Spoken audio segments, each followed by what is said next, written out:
As soon as you're getting to about 5 deals a month, you have to really make a conscious decision on what route you're going to take your business. And there's really one of two ways you can go. You can go volume or you can go margin.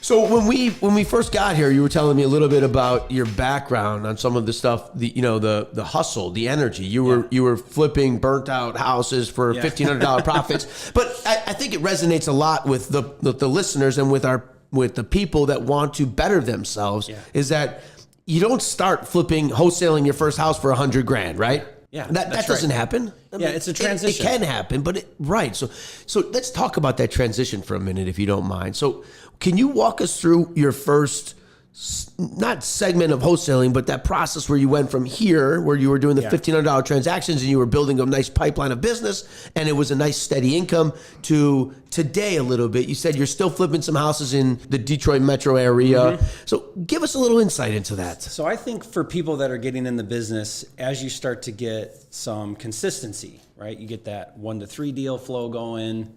I'm talking wholesaling. Maybe you get to the 5 deals a month. As soon as you're getting to about 5 deals a month, you have to really make a conscious decision on what route you're going to take your business. And there's really one of two ways you can go. You can go volume or you can go margin. If you go volume, you got to start building a team. You got to focus on your processes, your systems, and your people. You cannot grow into volume unless you start building a team. So you got to get good at leadership. You got to bring on the right people. You got to start thinking about tools and software and resources. You got to bring on overhead, right? Because now you got to overhead offices. Means you're spending money the grind every day. Yeah, and so for some people that resonates really well. Like the idea of, I think Scott, you might fall in this category. I mean, I'm looking here at your buildings, and Tony was telling me about your hundreds of employees, and you're feeding a lot of mouths. And I think you wake up and that gives you a lot of energy. That keeps my fire lit. Yeah, 100%. Yeah, you're feeding families, and that means something when you're feeding families. It's not about me anymore. Yeah, it's not about you anymore. That's 100% right. And so some people really resonate with that, like making a difference. I mean, you are economically having an impact on a lot of lives, and it's not just your employees; it's everybody else involved in an indirect way. Absolutely. The people you're lending money to and their families and their lives. I mean, if you really put it to it, I bet you, Scott, you're impacting thousands of lives. I hope so, in a positive way. Yeah. You wake up and you try to make a good impact on society every day. And so, you're Jerry, you nailed it in the level of overhead. I wake up, I got to pay rent, I got to pay for all this information. I mean, all the furniture and all of the utilities, you name it. So, I understand that very well. That's pressure. That's some serious pressure. It is every day. You got bills and mouths to feed. So the volume route can get you to the same type of thing, which is, I really want to explode my level. I want to gain financial freedom. I want to have control over my time. A business that's done right can provide that, right? Absolutely. But you've got to build a team. So that's volume. Volume can get you into doing the 10, 20, 30, 40 deals a month.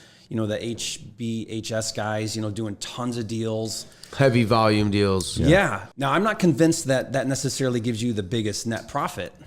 Necessarily. You got to do things right. For sure. Yeah, overhead can eat into profits very quickly. Yeah. Oh, yeah. So then there's that route, and then there's the margin route, which is I'm going to do a whole lot less deals, but I'm going to focus on bigger net profit per deal. The way you transition from margin from wholesaling is definitely to get into fix and flip. Okay. And then you can get into luxury fix and flip. So, for example, I've got a deal right now in Tucson, Arizona. Bought it for $600,000, bank property. Did $1 million rehab. It's 6,000 square foot. We basically created a brand new canvas. Wow. All under roof was good, so we completely redesigned the house. Everything. It's new construction, basically. Okay. Right? So I spent $1 million on this house, all in for 1.6. Listed it 2 days ago in 24 hours. Listed it for 3.3 So all in for 1.6. Put on the market 3.3. Got a 2.9 offer in the first 24 hours. Wow. And we're countering at 3.2. Probably settle today or tomorrow at 3.1.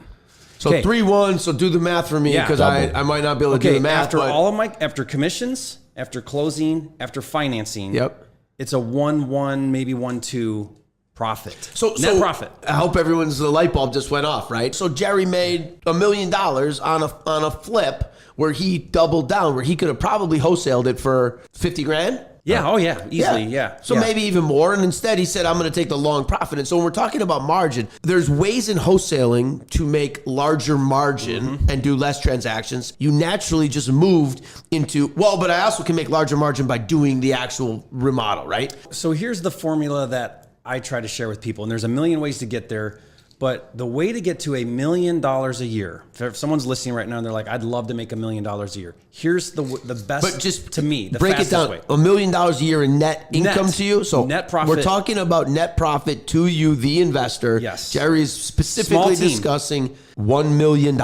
Small team, low overhead, high margin. Great. Here's how you do it. Okay. You have to do a combination of some fix and flip, not a lot, but some, and some wholesaling. So here's the way I look at it. In wholesaling, you're going to do lead gen, right? You're going to be marketing for leads. You're going to get some leads. Some of those are home runs. And what most wholesalers do is they pass that home run deal off to somebody else. They make the lion's share of the profit, and you made your 10 or 20 grand wholesaling. Right. What I say is you keep that home run. You need one a month, a fix and flip. That makes, let's say, $62,000. Wow. And you do one a month, that's $750. Not 10 a month, not I got this massive operation fixing and flipping. No, one a month, but it's a home run. One home run. So we're describing the home run as a $60,000 profit. Yes, let's identify it as a $60,000 profit. Okay, so we're getting to $720,000 of net numbers. If you do one a month, that's a home for run. 12 months as a home run, as Jerry's described. Not a 20,000 fix and flip or a 40,000, a 60, 80, somewhere in there. You got to get up. They got to be the home run deal. Well, naturally, what's going to happen while you're trying to get that home run deal is you're going to get a bunch of singles, doubles, and triples. Wholesale those. So then, because they're naturally coming in because you're marketing for that good deal. Keep the home run deal. Don't wholesale that one. Fix and flip that one. Make the 60. Then do 2 more a month on the ones that you don't want, that aren't home runs, the singles, doubles, and triples. Wholesale those for $10,000 or whatever. And now you've done, and do 2 or 3 of those a month. Now you're at $1 million. $1 million. And you've got a small team. You're doing 3, 4, maybe 5 deals a month. Not a big team to do that. Identifying that home run every month and not passing it down the street for a double assignment fee that you normally would get is the aha moment, right? Yeah. We want people to say, when you have invested in your infrastructure and your lead generation, and your lead generation produces the home run, don't hit a single with it. That's right. Don't hit a single with your home run deal. Right, there you go. Yeah. Take the home run and hit the damn thing out of the park Yeah. and send the singles and doubles down the street. Yeah, because here's the thing. In our industry today, there are so many fix and flippers and buy and hold investors. They want deals so badly. Their formulas are ridiculous, which is what makes wholesaling so amazing today is you can wholesale these amazing assignment fees. And you're like, why is that guy buying that thing for 90 cents on the dollar? I have no clue, but I'll take my 20 grand, right? Sure. So there are flippers that are happy to make the 20 grand. They're happy to make the 20 grand on a single.